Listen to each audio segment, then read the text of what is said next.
Hi, I'm Diana Montford, the world's first transgender television journalist. And, born male became female.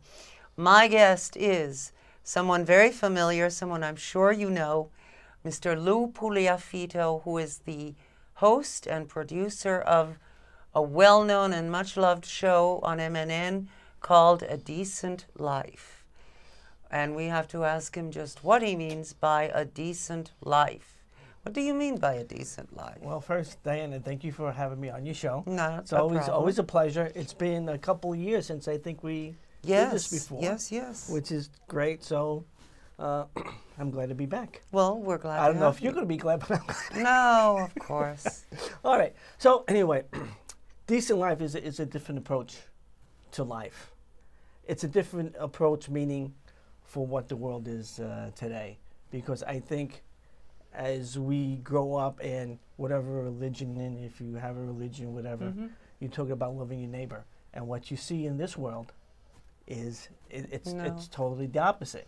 And that's because we live in a world of competition, which means you cannot love somebody else when you have to compete against them. That's true. Right? Yeah. So I have a great equation it's like this. Competition equals hate equals the devil.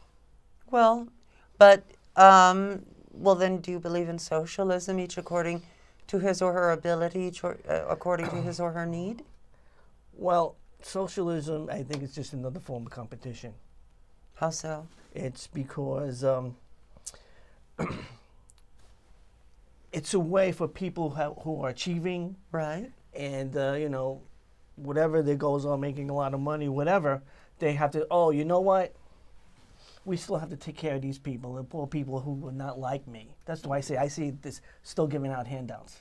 Because, you're not like me, I achieved this, so here you go. But here, you need health care, yeah, I'll give you health care, but you know what? I'm just going to be competing all the time. Yeah, but, each according to his ability, i.e. the ability to make money in a capitalistic system, each according to his need. If someone needs health care, I firmly believe that we should have universal health care for everyone. Well, this needs it's for a everybody. Right, not a, Yeah, but it's a different mentality because the people who have it, they don't want to give it. Even in a socialist system, it's going to be a feeling like, you know what? This person is not working hard enough, or he's not achieving it hard enough. He just want to sit there on the dole, no matter if it's socialism is here. Huh? That's the way I look at it. Well, what do you? Yes, but I don't understand what you mean. Yeah, that's true because a lot of people don't really understand what I'm getting at. Then is it a viable system for the world? If most people don't understand it, it doesn't seem to make much sense for most people. That's because we've been drilled with competition since wherever we could remember this. But that's the capitalistic system. And it's innate in the human animal. But it's a dictatorship. Because brothers and sisters compete against one another. So, it really is innate in all of us. No. They compete because the family system does it. A family system can say, you know what, you need to work together to achieve goals. Well, do you believe in those people who, for example, at a child's sporting event, give everyone a trophy just for showing up? That's ridiculous, That's true. Yeah. Yeah, because what we need to do is this. Let me just take a step back because there's another line to that. When competition equals hate equals the devil, is collaboration equals love equals God. But what if someone is an atheist? Same thing. They have rights too, and we can't say God is a metaphor for whatever you believe in. But even what if you believe in nothing? But atheists have to believe in that good brings about good. It's not like an atheist go around. Nihilistic people do not believe that. And no, I don't agree with that. Well, that's because you're in a world where people are set up by competition. We need to get out of the box. I don't think that's possible. Because it's human nature. Someone's always going to want just a little more than someone else. Well, you know what? There's another flip side of human nature. Human nature, there's love in human nature, isn't there? except we're not emphasizing that. We're not giving the credibility and the push that we need to give. Sure, it's great when you're a little kid, you say, oh, you got to act nice, friendly, but as soon as you get older, everything goes out the door.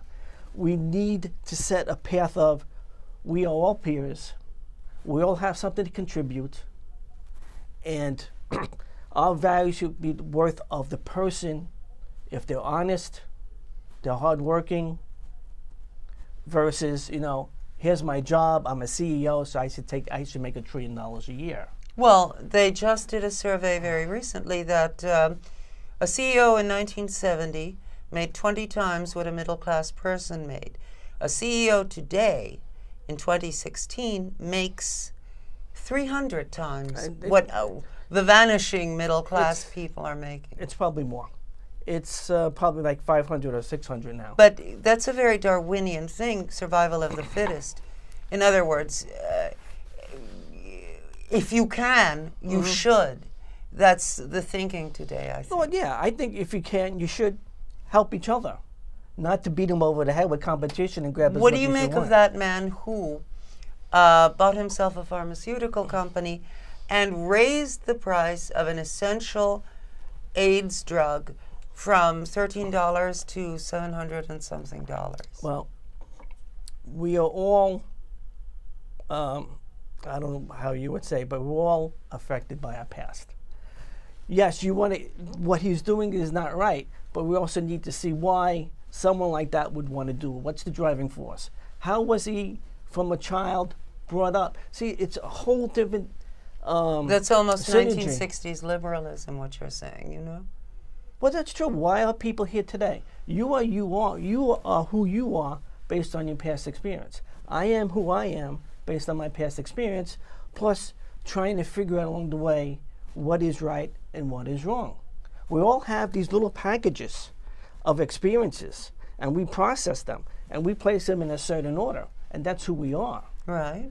So what I'm saying is, if him, who knows how his childhood was, to make him come out this way.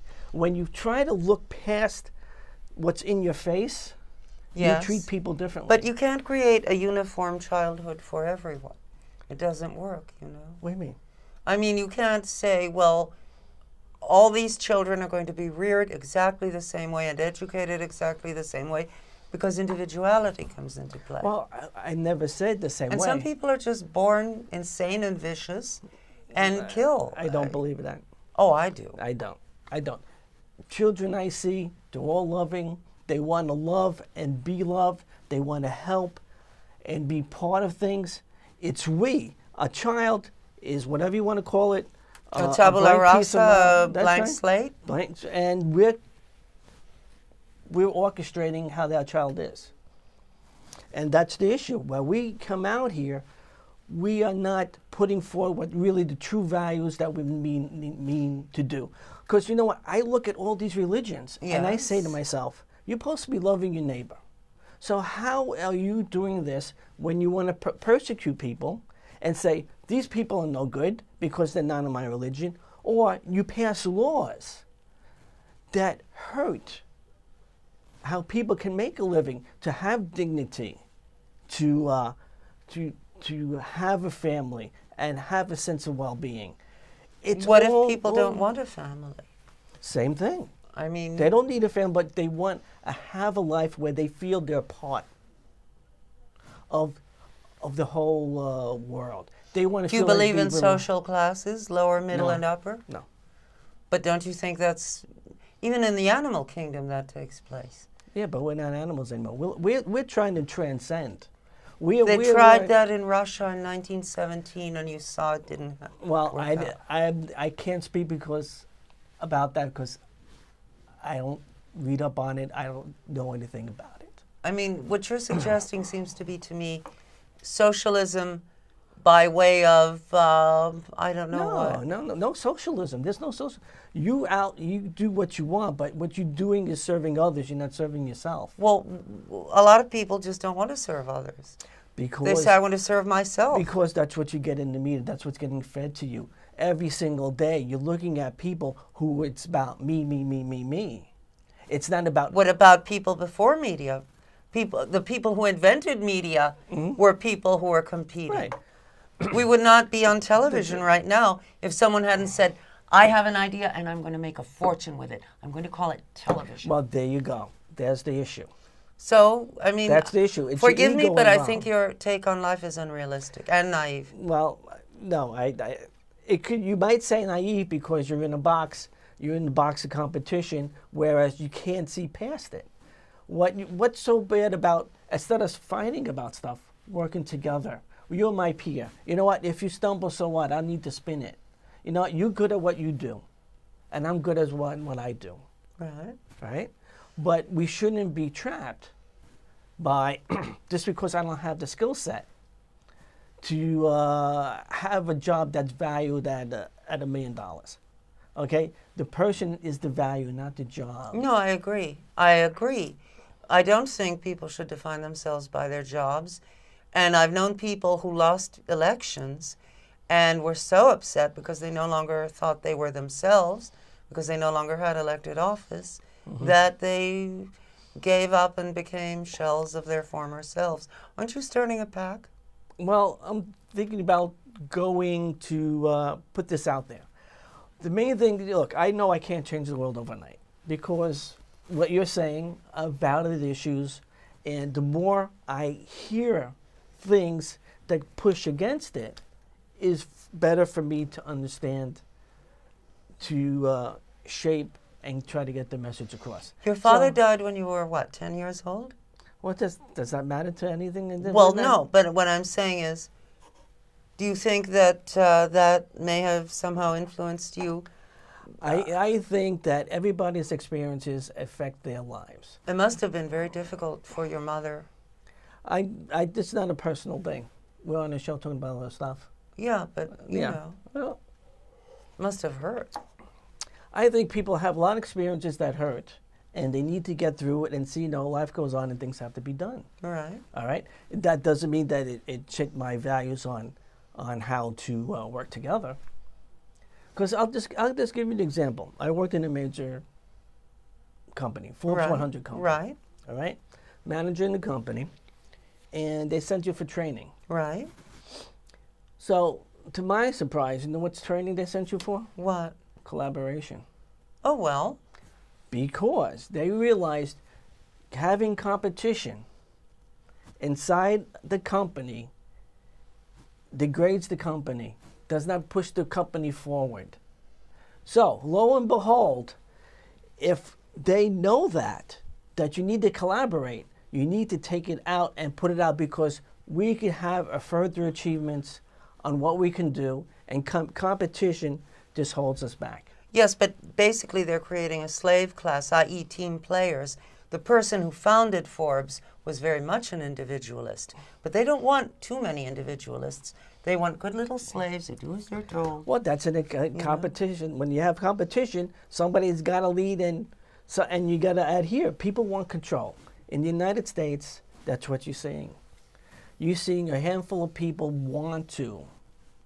Well, that's control. why when people go to prison, it's considered a very difficult experience, because they do not have agency, they do not have control over their lives.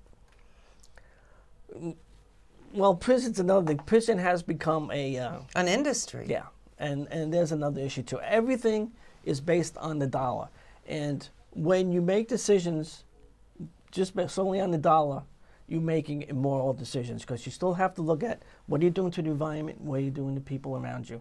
Like, just take a look at Flint, Michigan, right? Why would anybody want to tap into the Flint River? I think somebody's going to go to jail for that. Right. But the thing is, the pressure was so much about to save money. Yeah. Right? What happened? They poisoned children.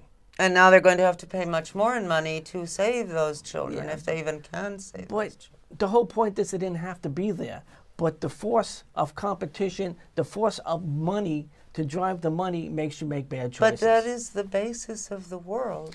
And I'm saying it doesn't have to be. But people like it that way.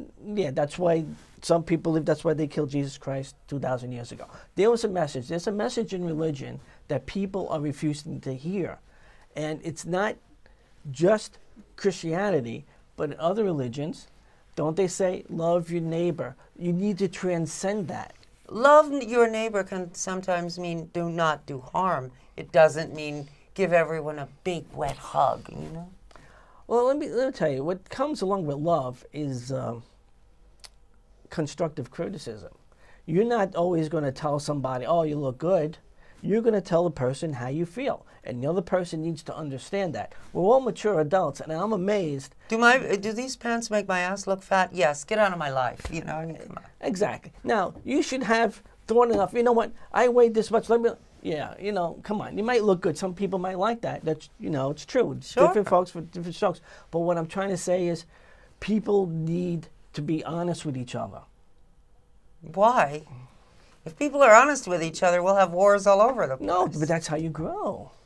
I mean, sure, everybody's going to take, but it doesn't have to be like that. There's a way, when you do things in a loving way, when you talk to people, constructive criticism in a loving way, people will accept it and talk about it. I have sort of a friend of me, let's call him, who goes out of his way to be unpleasant. He says that he does that because when he was about 12 years old, he saw All About Eve and he wanted to be Addison DeWitt, the George Sanders character.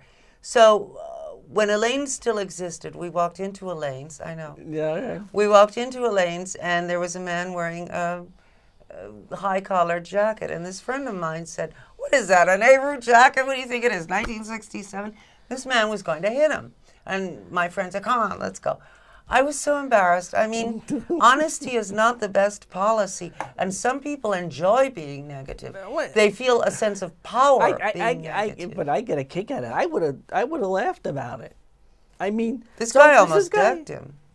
Yeah, because that guy was insecure. Well, nobody needs to hear that jacket is like 50 years out of date, which is what my friend said to this man. But you know what? So what? That's what I like. If you don't like it, close your eyes. Well, but that's not love. Why? Well, sometimes white lies can be very kind. Well, look, you need to talk to the guy who made that comment and see, well, just because... No, but my point is that he likes being negative because he gets a feeling of power out of it. Because he's an old gay man who really didn't have... Well, he is. And never had any power before Stonewall. And now he likes to make others feel miserable because he feels miserable. He doesn't like himself. Well, you have to identify that and see that and don't let the person bother you. Well, no, I know that. If anyone who knows this man knows that.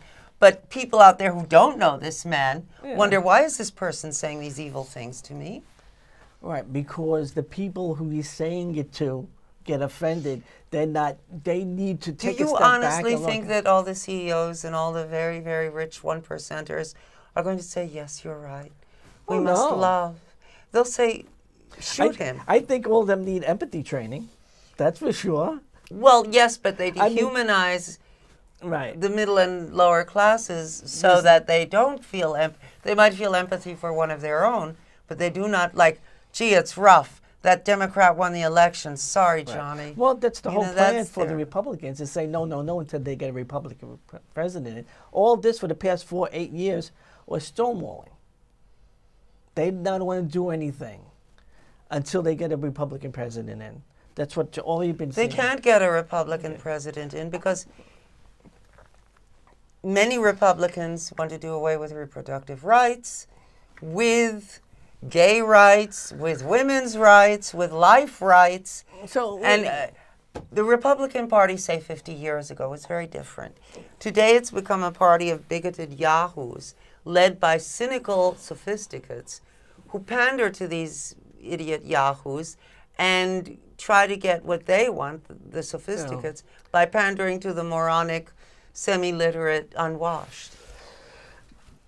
Well, all I have to say is if they're truly religious and they believe in God, they need to check their values. They don't believe in God. They think it's a joke. Religion is the opiate of the people. They believe in money. They believe in power. Well, anyway. Yes. I don't know how much time we have left, but I like to just jump to my website, so if people want to do more. I don't know if you could, Ryan? Yep, we have 8 minutes left, and I'm doing that now. Okay, thank you. Okay. Oh, by the way, before I forget, a wonderful, wonderful friend of ours, dear Mr. Ryan Stillwagon, is doing this for us, is directing this show, and he's an angel to do this. Thank you, thank you, thank you, Ryan. Okay. So this is my website, decentlife.com. And here you could take a look at my views. And the one thing that I really like, if you could jump to policy, Ryan. Policy. Right, because, what I found out is what you say is there's a lot of people who hate. And one of the basic things there says, before you can occupy anywhere, you have to occupy you. And when I was at the Occupy movement, I saw a lot of people who just wanted to hate and not include everyone. And then you have the Pope Francis saying human rights are not only violated by terrorism, but also by economic structures. And that's what we need to change. We need to bring love into our society. And there's several ways to do that, and I list them. I don't want to go down through the whole list. But, you have to empathize with each other. We have to look at everybody. Everybody has value. No one is lower or higher than someone else. We all have a job to do. Someone once said we're all created equal in the eyes of God, but not in the eyes of one another. Well, that's because we let that happen. Because we need to take a stance. And I'm not saying this is going to happen overnight. We need to start a conversation in another direction. People said the same thing in the 60s, and then came the 80s, which were so money grubbing and outrageously materialistic. Well, that came from Reagan. I mean, here was Reagan. He was the first presidential. I don't think it came from Reagan. I think person. People had changed and decided living in a commune wasn't all that much fun, and they gave Wall Street a try, and they hired Reagan as a kind of puppet because they knew they could stage manage him. Right. And from that point on, from when Reagan got into office, what they called the Great Divergence, or whatever you call it, the income gap, started to rise as where we are today, such a widespread. Yes, but you don't understand. The 1%, they like that. They think, oh, those jerks, we got more money out of them. Ha, ha, ha. That's right. And people need to understand that we need to work together instead of fighting each other. But some people would say, why do we need to work together? Because I made all this money from stealing from you, and I like it, and I have a lot of power. And now you don't have any power, and I like that, because now I can make you scrub my toilets because I can pay you to do it. Don't you feel sad about that person? He missed the whole thing about life. That's politics. Listen, I've met so many stealth Republicans pretending to be Democrats. No, I understand that. Who are filthy rich and say, oh, just like you, yeah. We know they're not. We know they're not. Just like Sarah Palin came out and said, my son has PTSD, and I'm just like your family. Yeah, right. Exactly. Nobody in my family kills moose. I mean, it's tough to kill moose on the Upper East Side. What can I tell you? Well, depends where you look, I think. Yeah, but and please. Whatever. Sarah Palin. Anyway, my show comes Living on. Suppository. Okay, so I just want to give a little plug because you're going to be on my show tonight. Yeah, no, because we don't know when this is going to be shown. We're taping, but my show comes on every Thursday night at 9 o'clock on Channel 56. And if you do the live stream, it's Channel 2, Decent Life. And it's a live call-in show, so if you want to call in and disagree with me or you want to talk about anything you like, you're welcome to do it every Thursday night at 9 o'clock. And if you want to check out my site, it's decentlife.com. Also, I have a Facebook page, which is Decent Life for All, whereas I put up my shows and other things that of importance I like to put up. And that picture that you saw, that's my banner, is actually from the Occupy movement.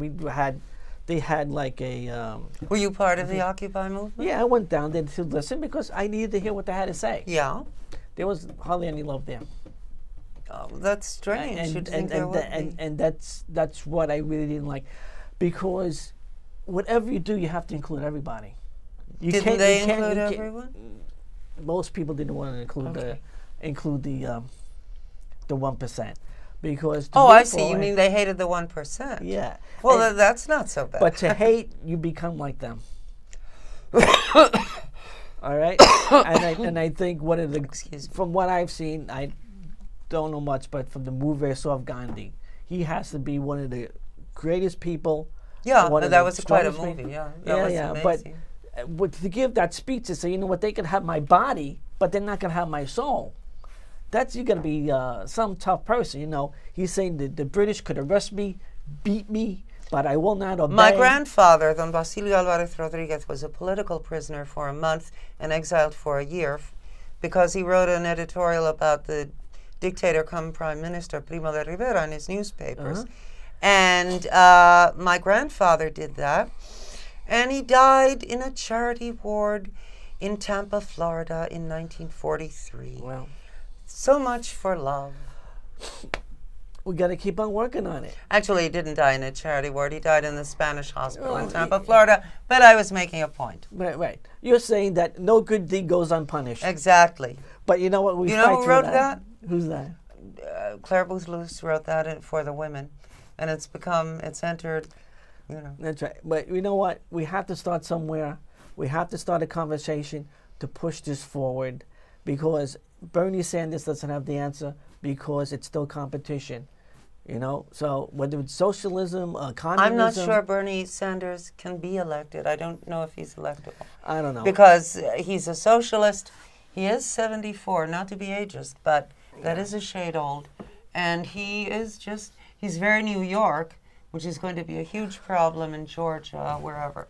Anyway, my name is Diana Montford. My guest, why am I looking up there? I don't know. I don't know. But anyway, I like the makeup. But anyway, which I do myself, I might point out. You always look good. Thanks. But anyway, she snarled. Thanks. Now shut the fuck up, okay? Hey. Hey. Forgot about it. Yeah. What's the story?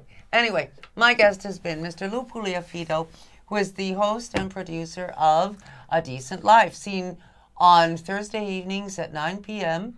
on Channel 56 and Channel 2. Right, on the live stream. On the live stream, yes, here at MNN. And I love you, even if no one else loves you. And as Lou says, we should all love one another. Jerk. No, anyway. Hey. Yay. Hey, shut the fuck up. I'm talking, okay? Yeah, Goomba. Hey. Well, okay, I love you. I worship you. Even if no one else loves you. I'm dumb. I like you, man. No, I love you. Be good. Ciao. Ciao.